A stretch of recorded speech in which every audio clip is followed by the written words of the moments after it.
Ito ang Tinig ng Pag-asa, isang palatuntunan sa radyo na nagsasabing si Jesus ay muling darating, tiyak na darating, at malapit nang dumating. Kaya kaibigan, pumandakan siya sa lubungin.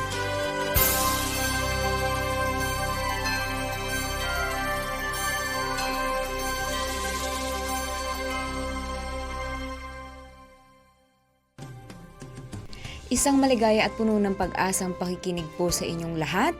Hindi mo matatawid ang karagatan sa pamamagitan lamang ng pagtayo at pagtitig sa tubig. Ito po ay sinabi ni Rabindranath Tagore. Kailangan meron po tayong gawin sa lahat po ng ating mga plano at pangarap sa buhay. Ako po ang inyong kaibigan dito sa Tinig ng Pag-asa, Angeli Magluyan Ricarte. Ang programa pong ito ay hatid sa inyo ng Adventist World Radio.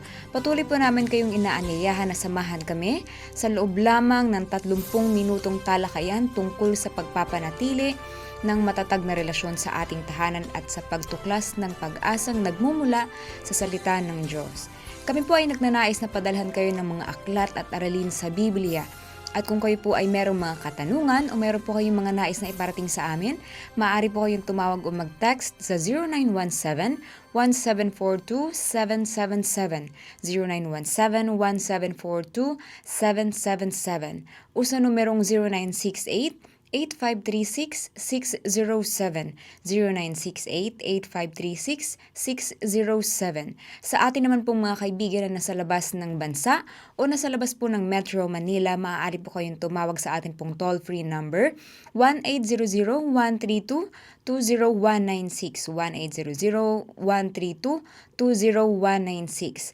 Maaari rin po kayo magpadala ng mensahe sa atin pong Facebook page, facebook.com/AWR Luzon, Philippines. Kami po ay magagalak na makatanggap ng mga mensahe na magmumula po sa inyo. Ngayon pong 2 linggo, tayo po ay merong natatanging pag-aaral na may pamagat na Journey to Wellness. Ito po ay ibabahagi sa atin ng Certified Family Educator and Life Coach at kasalukuyan din po siyang naglilingkod bilang Women Ministries Director ng North Philippine Union Conference of Seventh-day Adventists. Walang iba po si Ma'am Irene Gabin. Pero bago po natin ibigay sa kanya ang panahon, makakarinig po tayo ng isang awitin.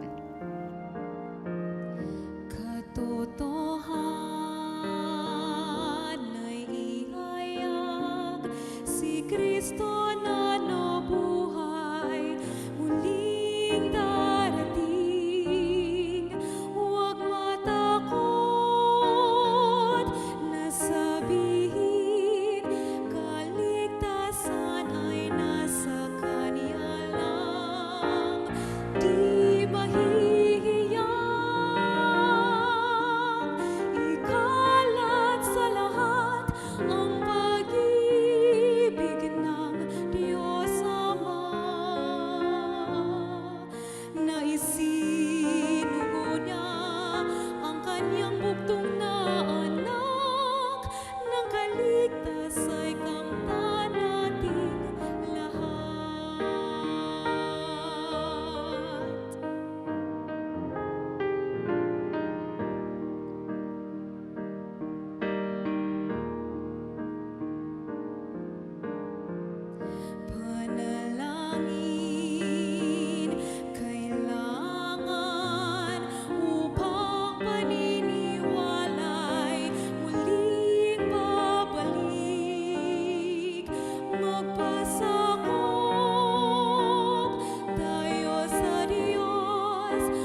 Akin pong pinasasalamatan ang magandang awit na atin pong napakinggan na naghanda po sa ating mga isipan para po sa mensahe na ating pakikinggan ngayon.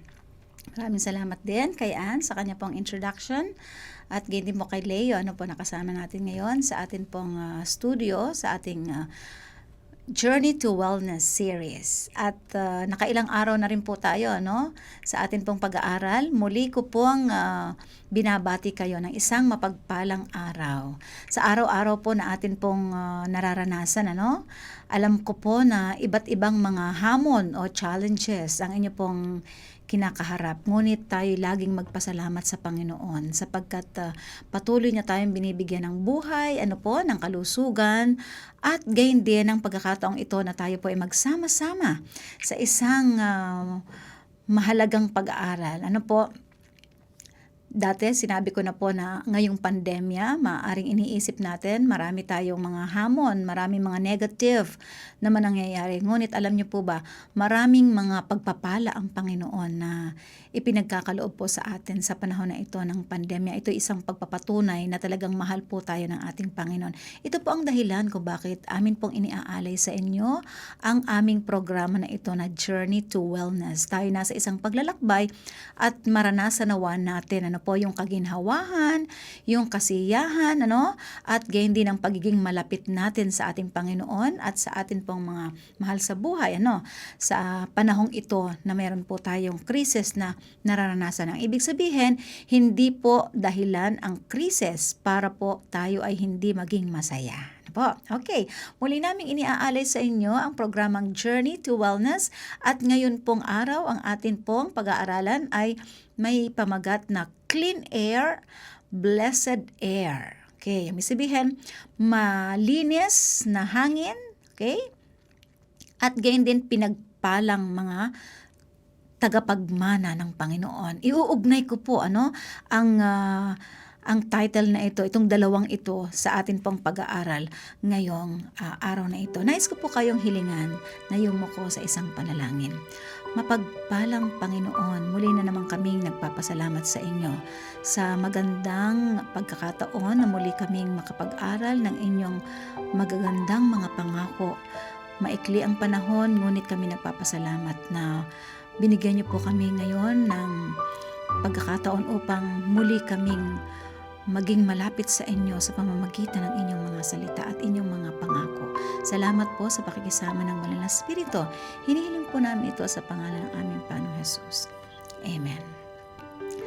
Mga kaibigan, kung mapapansin niyo po, nung mga nakaraang araw ay napag-aralan po natin ang tungkol sa kalusugan pa rin. Napag-aralan natin ang tungkol sa nutrition, tamang pagkain, yung pag-ehersisyo, gayon din yung iniuugnay natin to sa spiritual health, gayon din yung kahalagahan ng tubig, ng sunlight, at kahapon po pinag-aralan natin ang may kinalaman po sa temperance. Actually, ito po ay isang acronym ng New Start. Okay? So, letter A na po tayo. Ang letter A, ito po ay kumakatawan sa air, hangin. Alam nyo ba, isa sa mga protocols na sinusunod po natin ngayong pandemya ay yung pagsusuot ng face mask, ng face shield, at kailangan maging ligtas tayo pag huhugas ng kamay. Yan yung mga protocols. Bakit po? Sapagkat ang hangin na atin pong nilalanghap ay hindi po ito nagdadala ng sariwa. At lalo tigit ngayon pong pandemya ay syempre, bukod sa pollution, yung pong kaharap natin ng mga tao, hindi natin alam kung talagang safe po tayo. Kaya sumunod tayo sa mga protocols. At dahil po ang pinag-uusapan natin ay tungkol sa air, sa hangin.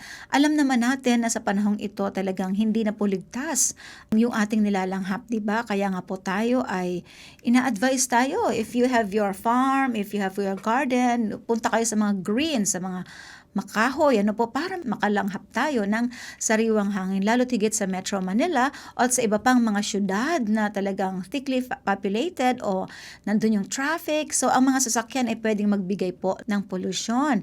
Ay yung mga pabrika, gain din ang iba't iba pang mga source, alam mo yung mga basura na nasa paligid natin, lahat ng yan ay dinadala yan po ng hangin, at yung hangin na ito, yun ang nilalanghap ng tao. Kaya po, bago pa man magpandemya, tayo po ay pinapaalalahanan na maging maingat tayo sa hangin na ating nilalanghap. Lalo tigit kung tayo ay palaging nasa loob, naka-confine tayo sa isang room na naka-aircon lang tayo, wala tayong panahon para tayo ay lumanghap ng sariwang hangin mula sa labas. So, ang hangin po ay napakahalaga sa atin sapagkat, syempre, hindi tayo mabubuhay kung wala yung oxygen sa atin po. Yun ang nagbibigay sa atin ng buhay, nagsusustain ng atin pong buhay. At sa panahong ito ay kailangan maging maingat po tayo. Extra careful tayo, mga kaibigan. Alam naman po natin, mga paalala po ito, alam na natin, ngunit kailangan paalalahanan po tayo dahil nakakalimutan pa rin ng mga tao, lalo tigit yung mga kayo po kung nakatira kayo sa malapit sa mga palengke, yung mga basurahan, ayan, yan po ay dinadala po ng hangin at nalalanghap po natin. Maaring magtanong kayo, meron pa bang safe na lugar dito po sa mundong ito, Kasi parang kahit saan kayo pumunta, nandun yung mga, makikita nyo mga basura, ganyan, at napag-aralan po natin ang ating katawan na ito ay parang isang machine, na isang engine na kailangan po nating ito ay alagaan. Dahil ang bawat himaymay po ng atin pong katawan, ito ay mayroong malaking bahagi sa atin pong kalusugan.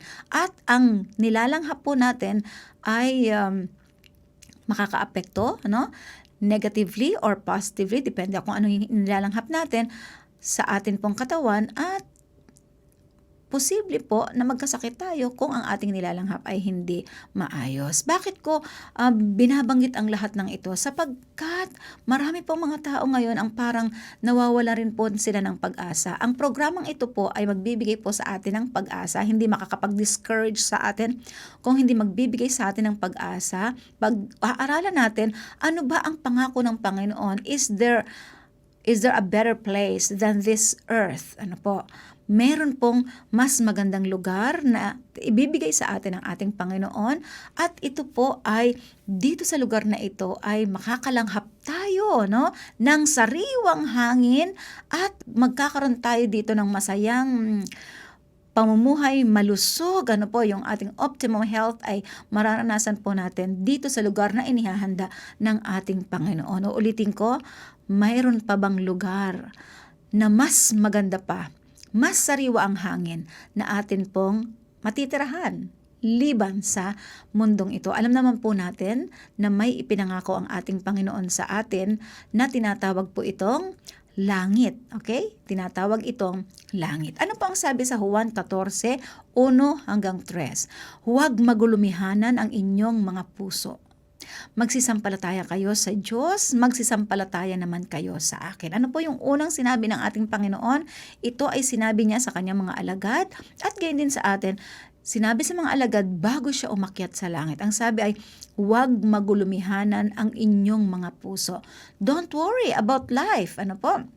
Ang sabi niya, magsisampalataya kayo sa Diyos, magsisampalataya naman kayo sa akin. At sa pagpapatuloy ng talata, ang sabi po niya, sa bahay ng aking Ama ay maraming tahanan. Kung di gayon, ay sinabi ko sana sa inyo, sapagkat ako'y paroroon upang ipaghanda ko kayo ng dakong kalalagyan. At kung ako'y pumaroon at kayo'y maipaghanda ng kalalagyan, ano po ang sabi niya? Ay muling paririto ako at kayo tatanggapin ko sa aking sarili upang kung saan ako naroroon, kayo naman ay dumuon. Isang napakatiyak na pangako ng ating Panginoon. Alam niya na sa ang ating mundong ginagalawan ay mundong marumi. Alam ng Panginoon dahilan sa kasalanan ang mundong ating ginagalawan at tinitirhan ngayon ay hindi magbibigay sa atin ng lubos na kaligayahan at lubos na kalusugan, kaya nga may magandang panukala ang Panginoon sa atin. Itong pangakong ito ay ibinigay sa atin upang sa ganon, hindi po tayo manatili ang isip natin sa mundong ito, na magiging kontento na tayo sa mundong ito. Sapagkat mahal tayo ng ating Panginoon, mayroon siyang inihahandang magandang tahanan, sariwa ang hangin. Hindi na natin kailangang mag-face mask, mag-face shield o anumang mga protocols sapagkat ang langit, ang lugar na inihahanda ng Panginoon sa atin, magbibigay sa atin ng kapayapaan, kaligayahan, kalusugan, magpasawalang hanggan. Ang tanong po sa atin, totoo bang may langit? Yan ay ikatanungan ng marami mga tao. Totoo bang may langit? Ito ba'y haka-haka lang ba itong langit na ito? Pag-aralan po natin ang mga katotohanan tungkol sa langit, na ang langit po ay isang tunay na lugar. Isa-isip po natin yan. Ano po? May langit. Ito'y isang tunay na lugar. Hindi po ito haka-haka, hindi ito isang fantasy, hindi ito parang kathang-isip, at talagang naniniwala tayo sapagkat ito po ay nasa banal na kasulatan. Ngunit tingnan po natin na merong 3 uri ng langit na binabanggit po sa banal na kasulatan. Ano po? Ang una, yung tinatawag na atmospheric heaven. Maaring narinig nyo na itong presentation na ito, ngunit maganda rin na atin pong malaman ito. Atmospheric heaven, ito yung isa sa langit na binabanggit. Ito yung kalawakang nililiparan ng mga ibon. Hindi po ito yung langit na inihahanda ng ating Panginoon.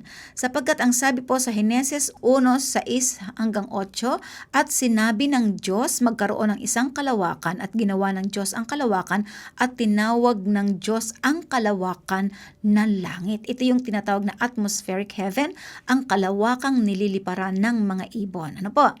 May binabanggit na isang klase pa ng langit, yung tinatawag na starry heaven o langit ng mga bituin. Heneses 15:5, at siya'y inilabas at sinabi, tumingala ka ngayon sa langit. Okay? At iyong bilangin ang mga bituin. This is the second kind of heaven, which is called starry heaven. Ito yung langit kung saan makikita natin ang mga bituin, ng mga stars. Ano po? At dito rin yung buwan, yung mga planets, yan po yung tinatawag na starry heaven. And the third heaven, na kung saan naroon ang luklukan at tirahan ng Diyos, ito po yung third heaven. Ito yung ipinangako ng ating Panginoon na pupuntahan po ng lahat ng mga ililigtas niya. Sa pangalawang Korinto 12:2, nakikilala ko ang isang lalaki kay Kristo. Mayroon ng 14 na taon, maging sa katawan, aywan ko, Diyos ang nakakaalam, na inagaw hanggang sa 3 langit. Yan yung third heaven, third kind of heaven, which is where the throne of God is. Ang 3 langit ay ang langit na inihahanda ni Jesus, para sa kanyang mga anak na sumasampalataya at sumusunod sa kanya. Okay? Naalala niyo po ba yung sinabi ko kanina? Ang sabi ng Panginoon ay magsisampalataya kayo sa Ama, gayon din sa akin, ang sabi ng Panginoong Jesus. Apokalipsis 21:1-2, at nakita ko ang isang bagong langit at ang isang bagong lupa, sapagkat ang unang langit at ang unang lupa ay naparam na, at ang dagat ay wala na. Sa makatuwid, mga kaibigan, naghahanda ang ating Panginoon. Ito isang pangitain, na ibinigay ng ating Panginoon kay Juan. Ang sabi niya ay, yung si Juan Revelador, at nakita ko ang isang bagong langit at ang isang bagong lupa. Sa makatuwid, ang Panginoon ay naghahanda ng isang bagong langit at isang bagong lupa kung saan wala na po yung mga kasalanan. Sa pagpapatuloy, at nakita ko ang bayang banal, ang bagong Jerusalem na nananaog mula sa langit, buhat sa Diyos, na nahahandang gaya ng isang babaeng kasintahan na naggagayakan talaga sa kanyang asawa. Darating ang panahon, tayo po ay sa pagbabalik ng ating Panginoong Hesus, ay makikita po natin, mararanasan natin, at matitirahan natin ang sinasabi niyang langit. Sa Kapitulo 21 pa rin ng Apokalipsis, ang talata po ay 3, ang sabi, at narinig ko ang isang malakas na tinig na mula sa luklukan na nagsasabi, Narito ang tabernakulo ng Diyos ay nasa mga tao at siya'y mananahan sa kanila. Kinapapanibikan nyo ba yon, mga kaibigan? Yung pangitain na yon, hindi ito basta isang panaginip, isang pangitain, vision na ibinigay ng ating Panginoon sa kanyang propeta. So, uulitin ko, ang langit po ay isang tunay na lugar. Talagang may langit na binabanggit. At ito po ay suportado ng mga talatang aking nabanggit. Pangalawa, ang langit po ay isang magandang lugar. 'Di ba? Dito sa lupang ito ay marami ditong mga marurumi, basura, maraming krimen. Hindi ito ligtas na lugar. Ang langit po ay isang magandang lugar na ibibigay po ito sa atin, na gantimpala ng ating Panginoon sa kanyang mga anak na nagsisisampalataya sa kanya. At ito po ay binasa ko nyo sa inyo kanina. Sa Apokalipsis 21:18, ganito po ang sinasabi. At ang malaking bahagi ng kuta niya ay haspe, yung Jerusalem, yung New Jerusalem.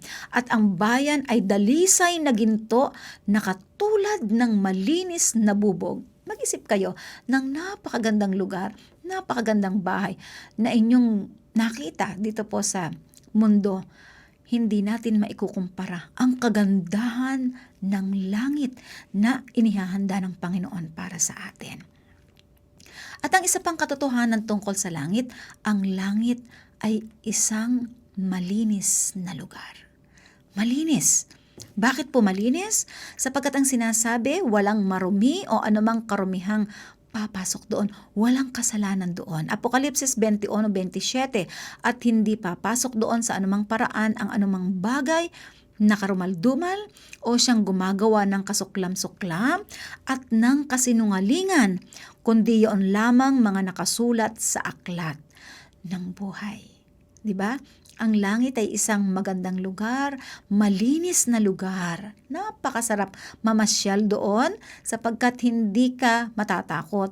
Walang magnanakaw doon. So, ang langit ay isang ligtas na lugar din. Bakit? Apokalipsis 21:27, at hindi papasok doon sa anumang paraan ang mga gumagawa ng kasuklam-suklam at ng kasinungalingan. Walang magnanakaw, walang mamamatay tao, walang krimen. Malinis, ligtas na lugar. Nais nating makarating doon. May sinasabi sa Mateo 6:19 at 20. Huwag kayong magtipon ng kayamanan dito sa lupa, ngunit magtipon kayo ng mga kayamanan doon sa langit, na dooy hindi nanghuhukay at hindi nagsisipagnakaw ang mga magnanakaw. Tama nga pong sinasabi ng banal na kasulatan, mga kaibigan. Dito sa lupa, maraming magnanakaw, maraming nang-iimbot, doon sa langit na bayan, isang ligtas na lugar, ay nandun po ang kayamanan at hindi ito makukuha sa atin. Walang magnanakaw doon sa langit. Of course, ang langit ay isang masayang lugar. Gusto natin na makapunta doon sapagkat masayang lugar doon.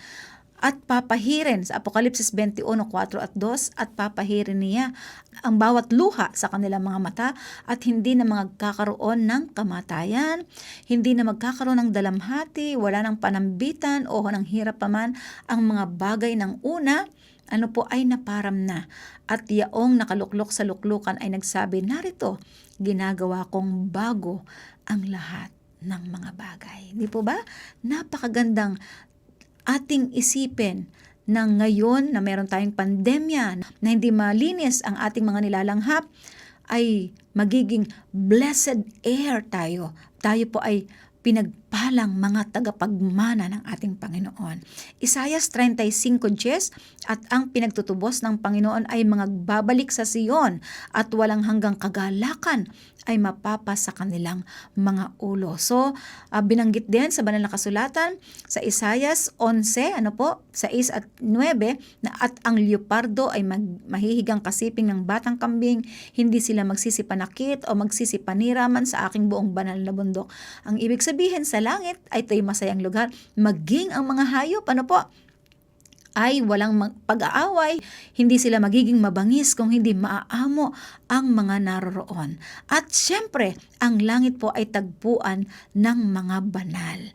1 Tesalonica 4:16, sapagkat ang Panginoon din naman ang bababang mula sa langit na may isang sigaw, may tinig ng arkanghel at may pakakak ng Diyos, at ang nangamatay kay Kristo ay unang mga bubuhay na mag-uli. So, wag po tayong mag-alala kung namatay ang ating mga mahal sa buhay, lalo't higit sila ng mga nagsisisampalataya sa ating Panginoon, sapagkat pagdating ng ating Panginoon, sila'y muling bubuhayin, tayo magkakaroon ng grand reunion, doon sa langit na bayan. Nang sa ganon, maranasan natin ang lubos na kapayapaan na kasama ang ating Panginoon. Mga kaibigan, ang ikalawang pagdating ng Panginoon, ito ang ating dakilang pag-asa. Wala nang masamang hangin doon. Sariwang hangin ang malalanghap natin. Magkakaroon tayo ng kaligayahan magpakailanman. Ito ang ating dakilang pag-asa. Nawa po ay ang ating pinag-aralan ngayon ay magbigay sa atin ng inspirasyon at lubos na pananampalataya sa ating Panginoon, na bagaman naghihirap tayo sa mundong ito, may pandemya, may krisis, may problema, may ipinangako ang ating Panginoon na langit na bayan para sa kanyang mga anak na nagmamahal at sumusunod sa kanya. Tayo po ay manalangin. Mapagmahal po naming Panginoon, maraming salamat po. Ibinigay niyo po sa amin ang dakilang pangako ng muling pagbabalik ng aming Panginoong Hesus, at mamanahin namin ang langit na inyong inihahanda, na kung saan wala ng mga maruruming mga bagay, wala ng mga karumaldumal, mabubuhay kami na masaya, magpakailanman kasama po kayo. Maraming pong salamat na ihahanda ninyo ang aming mga buhay para sa ikalawang pagdating ng aming Panginoon, at gayon din para sa magandang lugar na inihahanda niyo para sa amin. Ito po ay aming pinasasalamatan sa pangalan po ng aming Panginoong Hesus. Amen. Mga kaibigan, maraming salamat po sa inyong pagsama sa amin sa maikling panahon. Muli namin kayong inaanyayahan bukas sa isa na namang maganda at kapakipakinabang na pag-aaral. Magandang araw po. Marami pong salamat, Ma'am Ay, sa pagbabahagi sa amin ng kaalaman ngayong hapon. Mapait at mahirap man po ang ating mga pinagdadaanan sa ating panahon ngayon. Meron pong pandemya, merong krisis, meron pong digmaan, merong mga kaguluhan sa ating paligid. Marami pong nangyayari at hindi po natin maiaalis sa atin na magkaroon ng pangamba.